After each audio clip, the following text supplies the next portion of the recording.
या ठिकाणी हिंदुला मित्रमंडळ नागेशजी कांबळे, उमेश भिंगारे यांचं या ठिकाणी आगमन झाले। त्यांचं शिवभक्त म्हणून सणीभाऊ मेमाणे यांच्या वतीनं मनपूर्वक हार्दिक स्वागत।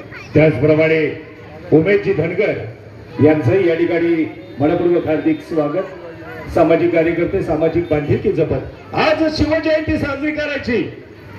अहो महाराज, शिवजयंती साजरी करणं एवढं सोपं नाही हो। त्याला धमक लागते, त्याला हिम्मत लागते, त्याला जिद्द लागते, त्याला चिकाटी लागते आणि सर्व गुण संपन्न विचार ज्याच्या मनामध्ये तो मराठमोळा मावळा हिंदू धर्माचा पाईक, या भारताचा संविधानाचा पाईक हा शिवजयंती साजरी करतो।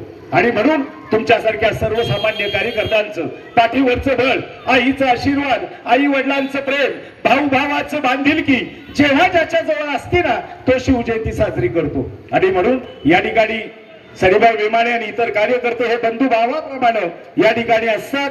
त्यांचं सर्वांचं या ठिकाणी मनपूर्वक हार्दिक स्वागत। बघा ना किती सोपी